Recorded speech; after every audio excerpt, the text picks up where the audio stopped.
Dura Nusantara, bangkit dan maju bersama ASEAN.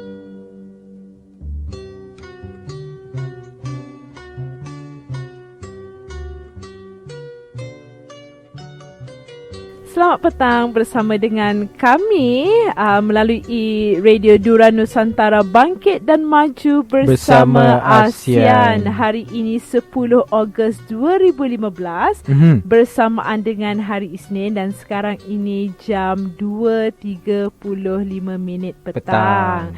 Ya, apa khabar hari ini, Radhi? Ya, saya sihat setelah cuti 2 hari ke open house dan memenuhi pelbagai acara sebelum Hari Raya Aidilfitri akan tamat tidak lama lagi, iaitu 30 Syawal akan berakhir pada 15 Ogos nanti. Dan saya pula Alhamdulillah 2 hari yang membolehkan saya berehat, berhimpun bersama keluarga, ada keluarga jauh dari Kedah datang dan menyambut Hari Raya bersama-sama dengan kami. Dan saya juga dapat berehat, rejuvenate setelah melalui 1 minggu yang panjang pada minggu lepasnya. Ya, Radhi, sebelum kita popek panjang-panjang, 10 Ogos. 10 Ogos, sejarah 10 Ogos.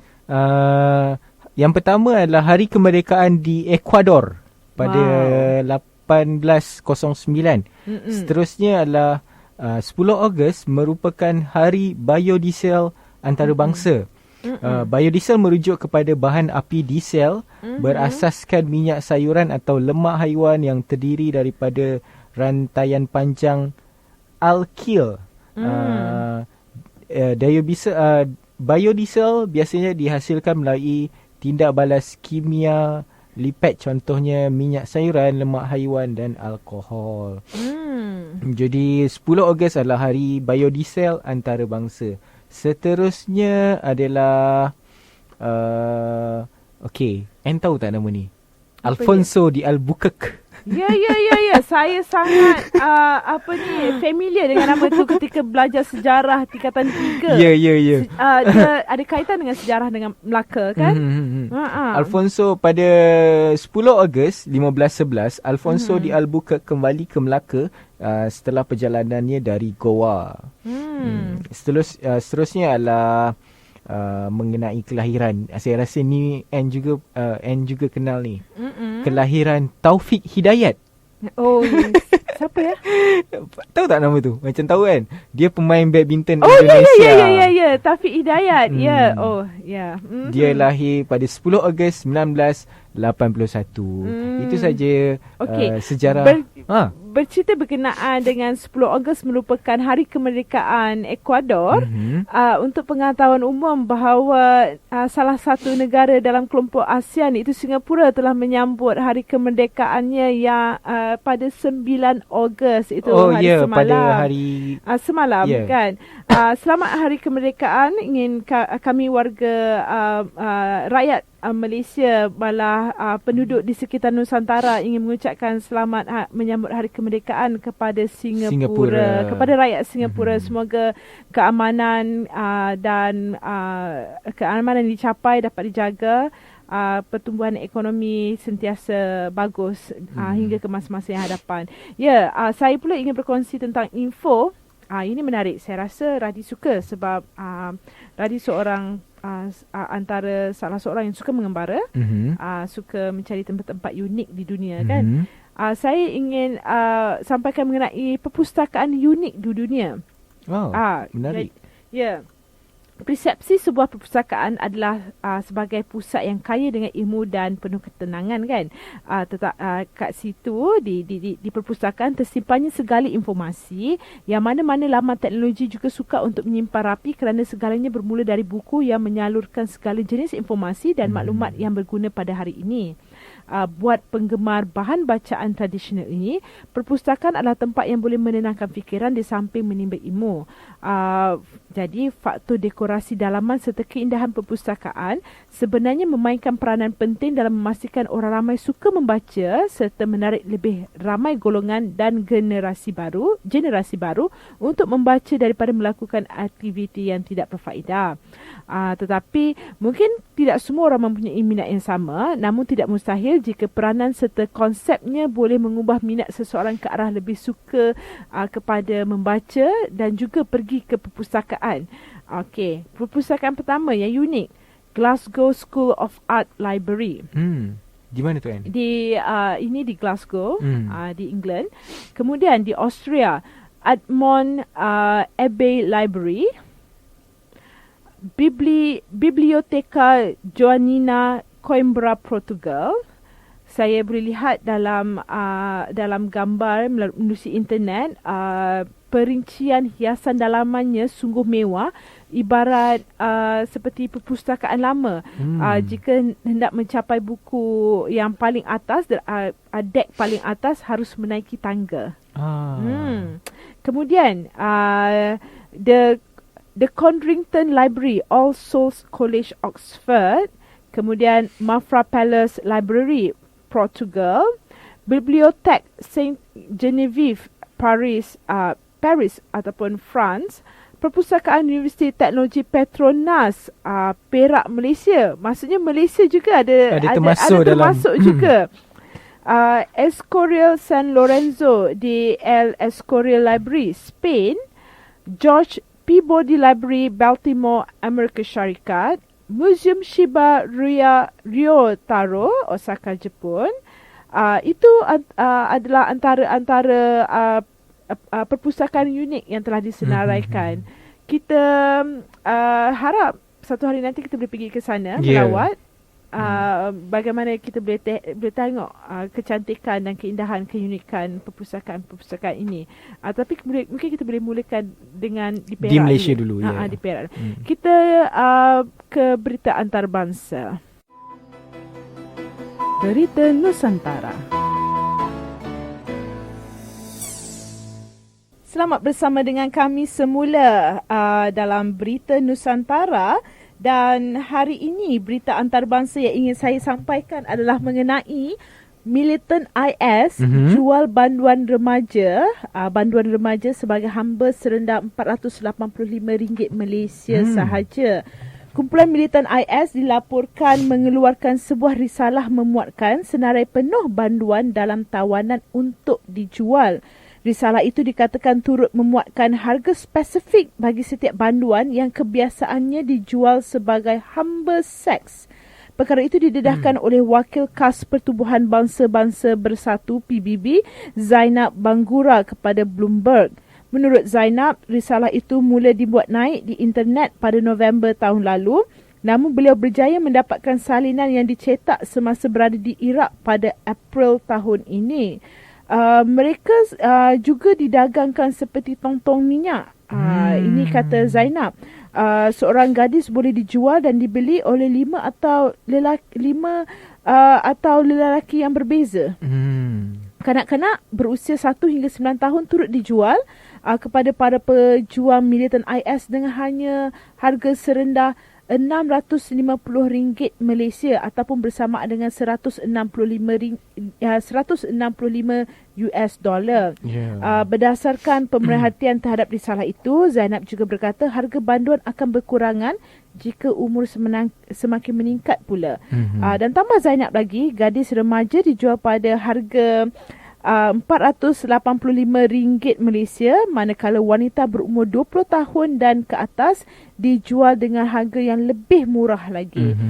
IS mempunyai jabatan khas yang mengendalikan proses jual beli hamba ni.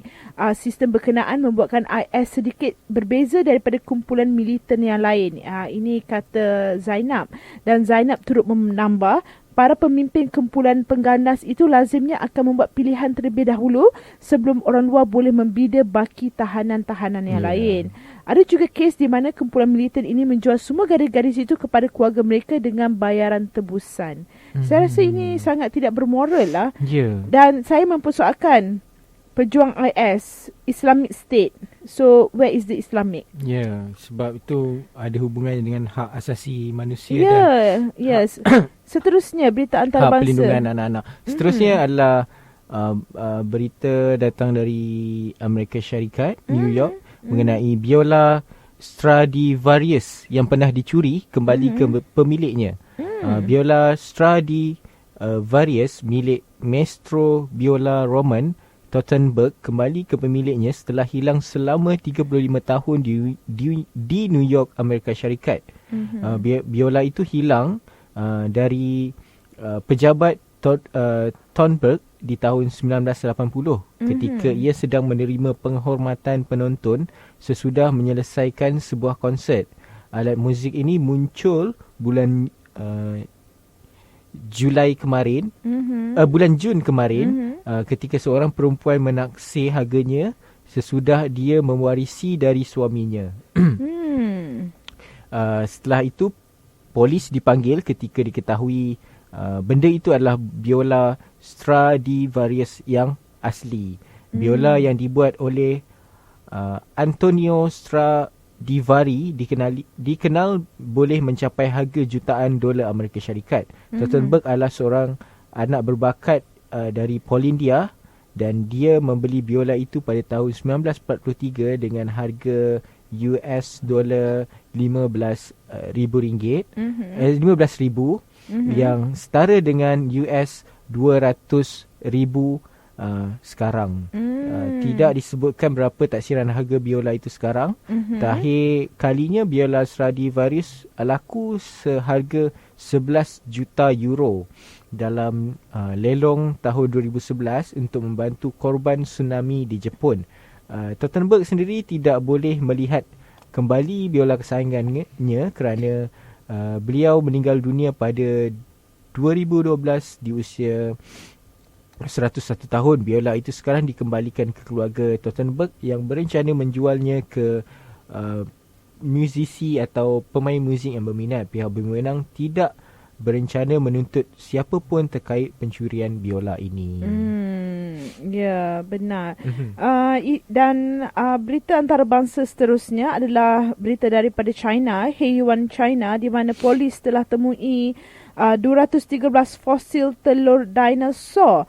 Polis menyerbu sebuah rumah di sebuah bandar di Heyuan, China dan menemui 213 fosil telur dinosaur yang dicuri dari sebuah tapak pembinaan di sini baru-baru ini, di Heyuan, China baru-baru ini.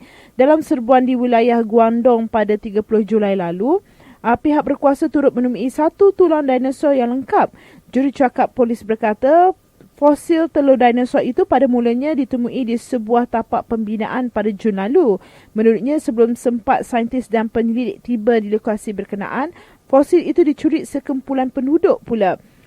Fosil lengkap tulang dinosaur itu pula dipercayai dicuri di sebuah tapak cari gali di wilayah Liaoning. Tulang dinosaur itu dikenal pasti daripada spesies Psittacosaurus yang hidup 100 juta tahun lalu.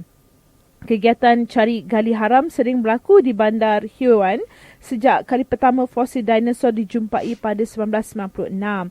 Segelintir penduduk mencuri fosil dinosaur untuk dijadikan perhiasan dan ada yang menjualnya di pasaran gelap.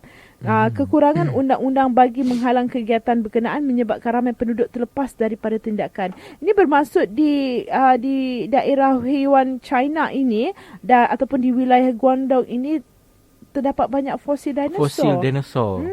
Ini sangat menarik. Okey, berita seterusnya. Berita antarabangsa datangnya dari Inggeris, iaitu orang Inggeris lebih mencintai telefon pintar atau smartphone dan sangat menyukai selfie.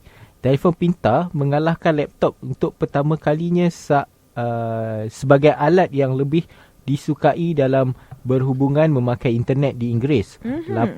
Laporan ini daripada Badan Pengatur Komunikasi Inggeris, Ofcom. Pihak ini menyatakan 33% warga Inggeris memilih smartphone sebagai alat yang dipakai pada tahun 2014 dibandingkan 30% yang lebih menyukai komputer riba. Ofcom menyatakan bahawa mengalahkan laptop adalah satu momen bererti. Laporan daripada seorang wartawan di Inggeris. Data dari sejumlah kajian di tahun 2014 juga mengisytiharkan 1.2 miliar warga Inggeris foto selfie tahun lalu. Maknanya ada 1.2 miliar warga Inggeris memotret selfie. Sekitar 31% penduduk mengatakan mereka mengambil foto diri mereka sendiri setahun terakhir. Satu dari 10 warga dewasa paling tidak melakukan satu foto selfie setiap minggu, tambah Ofcom. Peningkatan jumlah telefon pintar dengan kamera yang semakin baik kualitinya kemungkinan juga memicu kegilaan ini.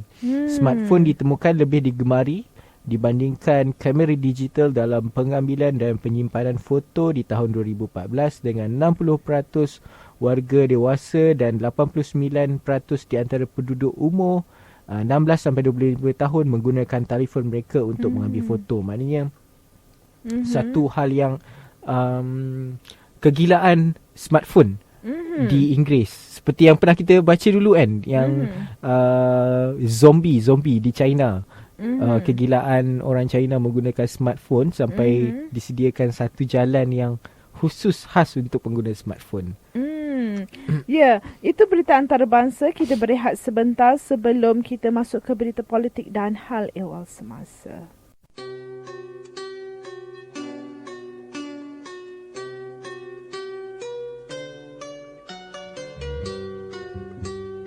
Durian Nusantara, bangkit dan maju bersama ASEAN. Berita Nusantara.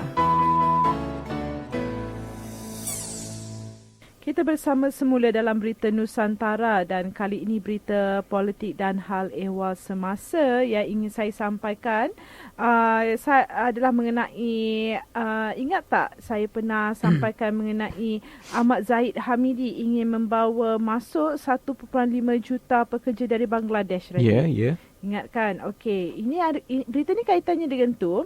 Alasan Zahid Hamidi ingin membawa 1.5 juta rakyat Bangladesh, pekerja dari Bangladesh masuk ke Malaysia adalah kerana rakyat Malaysia tidak minat dalam kerja 3D.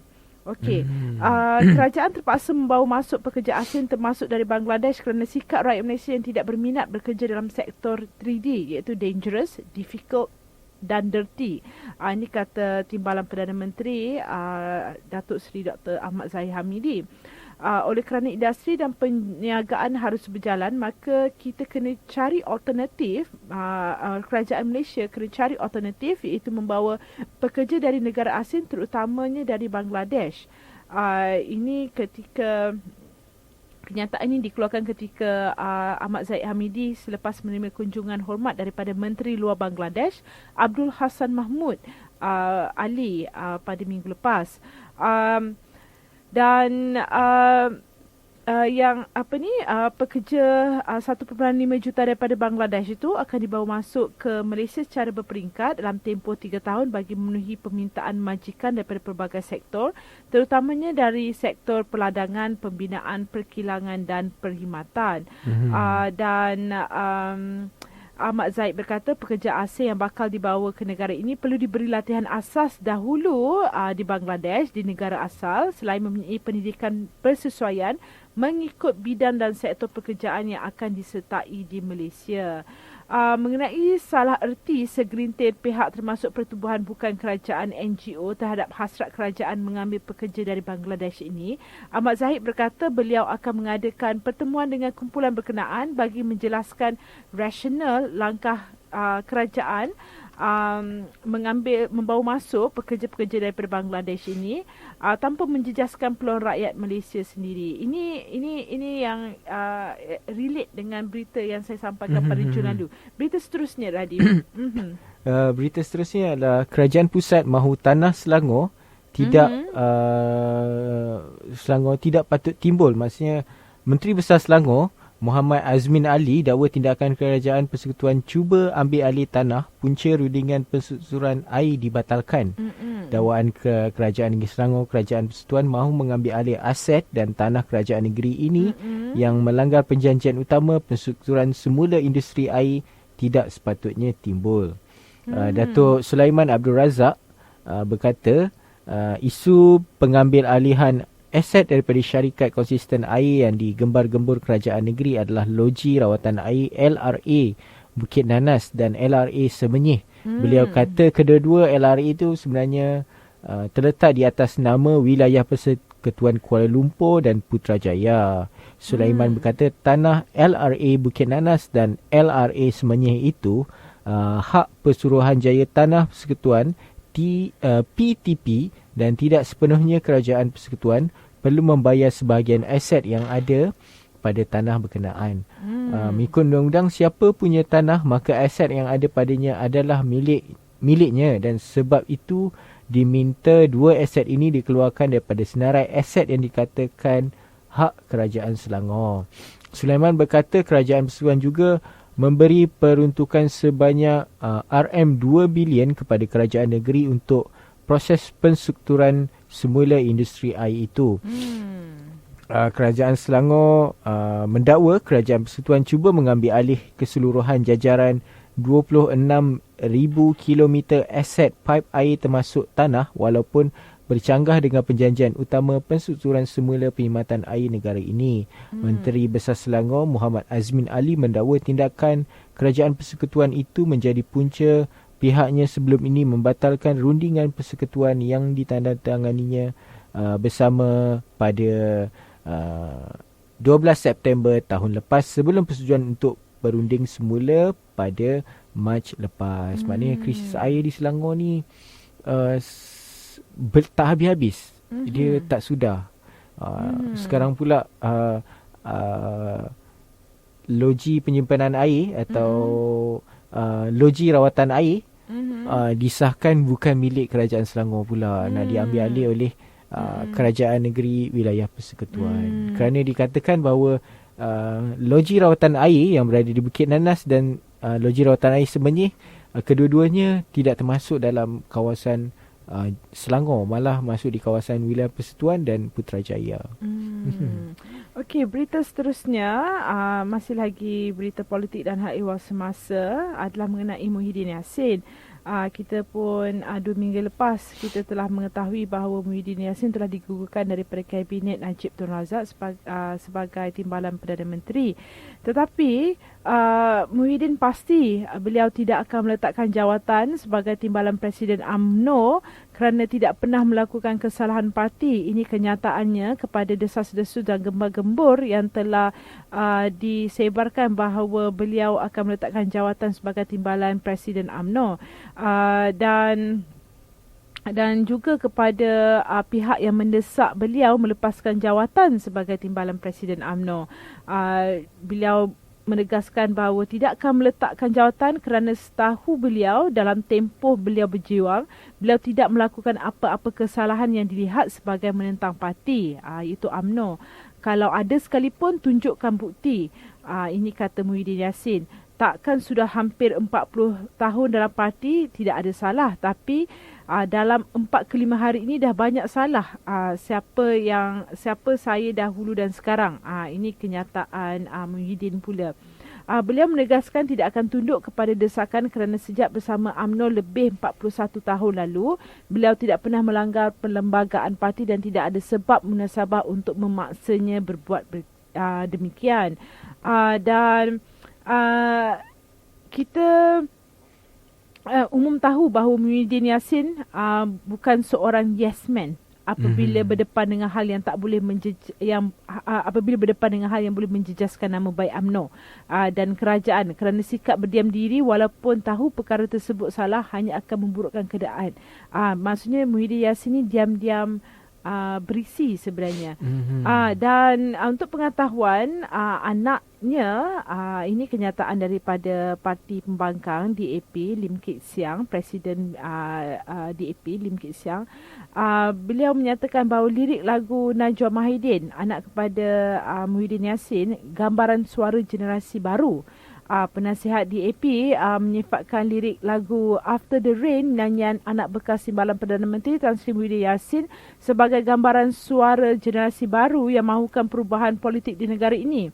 Lim Kit Siang memetik lagu dendangan Najwa Mahidin sewaktu berucap dalam majlis jamuan raya Gerakan Harapan Baru di Taman Universiti. Dan tambah Lim Kit Siang, lirik After the Rain Comes the Sun akan muncul sinar mentari selepas hujan. Boleh dikatakan merujuk kepada situasi politik semasa, khususnya selepas Muhyiddin digugurkan daripada kabinet. Ini kata Lingkit Siang lah. Kadang-kadang bagi saya ada je benda yang nak dikaitkan. Mungkin lagu lirik lagu After the Rain nyanyian Najwa Muhyiddin hanyalah sebagai satu lirik biasa saja kan. Dan secara kebetulan. Secara kebetulan saja. Ada saja kaitannya. Ya, ada berita lagi. Okey. Kita berehat sebentar sebelum masuk ke ekonomi dan bisnes.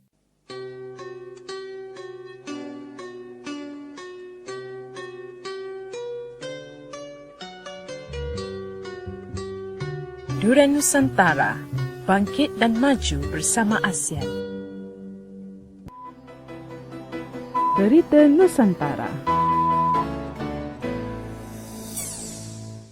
Bersama dengan kami semula melalui Berita Nusantara dan sekarang ini Berita Ekonomi dan Bisnes mengenai MTIB sasar hasil ekspor RM 22 bilion ringgit Malaysia. Lembaga Perindustrian Perkayuan Malaysia MITB meletakkan sasaran hasil ekspor perkayuan dan produknya mencecah sehingga 22 bilion ringgit Malaysia pada tahun ini. Ketua Pengarahnya Dr. Jalaluddin Harun berkata bagi tempoh Januari sehingga Mei 2015, jumlah hasil ekspor berkenaan meningkat 0.6% kepada 8 bilion ringgit Malaysia berbanding tempoh sama tahun lalu. Kebiasaannya angka ini akan meningkat bagi tempoh pertengahan tahun sehingga September. Mereka menganggap sasaran daripada 20 bilion ringgit Malaysia kepada 22 bilion ringgit Malaysia itu mampu dicapai dengan syarat promosi bagi produk ekspor yang ada nilai tambah tinggi untuk Prabu ini dapat diperhebatkan selain bergerak agresif menyertai pameran antarabangsa. Dan 5 destinasi utama ekspor berkenaan pada tahun lalu adalah Jepun, Amerika Syarikat, Kesatuan Eropah, India dan Australia. Ini menjadikan satu kebanggaan kerana industri pembidaan negara sememangnya aktif. Jika aktiviti pembidaan terus meningkat, sudah pasti permintaan dan keperluan kayu serta perabot turut tinggi. Ia secara tidak langsung dapat mempeluaskan lagi penggunaan hasil kayu di pasaran domestik. Ini berita ekonomi dan bisnes yang saya dapati. Nadi pula? Seterusnya adalah berita ekonomi dan bisnes dari Malaysia, iaitu stok mata wang asing timbulkan risiko, pengurus wang diberi amaran. Ringgit jatuh ke paras terendah dalam 16 tahun ke RM 3.8092 sedolar pada bulan lepas. Pengurus wang tidak boleh menyimpan stok mata wang asing kerana ia boleh menimbulkan risiko dalam pasaran yang tidak menentu. Demikian amaran yang dikeluarkan oleh Persatuan Perniagaan Perkhidmatan Wang Malaysia MAMSB ketika ringgit mencecah paras terendah dalam tempoh 16 tahun. Presiden MAMSB Ramasamy Veran berkata bukan satu amalan mengumpul stok dan menahan wang asing bagi membuat keuntungan daripada ringgit yang lemah. Ia bukan satu amalan standard atau normanya. Lebih-lebih lagi, terdapat risiko yang berkaitan dengan aktiviti menyimpan stok mata wang asing di pasaran tempatan dan global yang tidak menentu.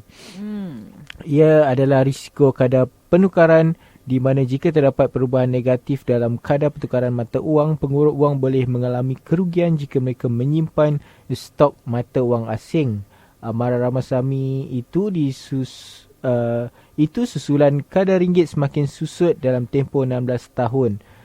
Jatuh ke 3.8092 berbanding setiap dolar Amerika Syarikat. Kali ini kejatuhan ringgit muncul di tengah-tengah harga minyak mentah yang rendah serta dakwaan terhadap Perdana Menteri Najib Razak dan firma pelaburan negara Malaysia 1MDB. Najib dikatakan menerima berbilion ringgit daripada entiti yang dikaitkan dengan 1MDB di dalam akaun peribadinya.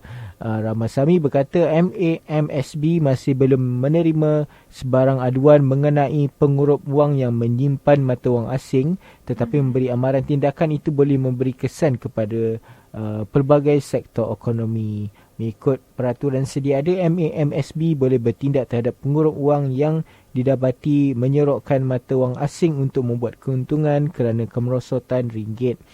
Jika sebarang aduan diterima mengenai perkara ini, tindakan sewajarnya akan diambil mengikut peraturan yang sedia ada. Jadi di sini menurut Ramasamy, iaitu Presiden MAMSB, digalakkan supaya pengurup wang tidak menyimpan stok mata wang asing kerana itu dapat bukan mendapat keuntungan, tapi malah risiko kepada pengurup wang tersebut. Kerana seperti yang kita tahu, pengurup wang ni mengambil untung daripada naik dan turunnya mata wang dari sesuatu negara. Tapi digalakkan, Ramasamy yang sebagai seorang presiden daripada MAMSB menasihatkan supaya tidak melakukan begitu kerana ia akan membuat akibat buruk kepada kejatuhan ringgit Malaysia. Itu berita ekonomi dan bisnes pada hari ini, pada 10 Ogos 2015 bersamaan dengan hari Isnin.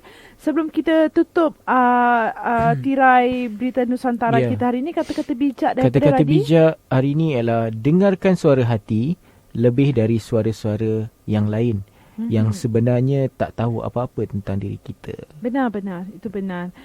Dan sebelum kita menutup tirai kita, sekali lagi kami di Durian Nusantara ingin mengucapkan Happy Birthday Singapore. Selamat hari ulang tahun ke-50 Singapura. Bukan Singapura saja. Ya. Taufik Hidayat. Selamat hari jadi.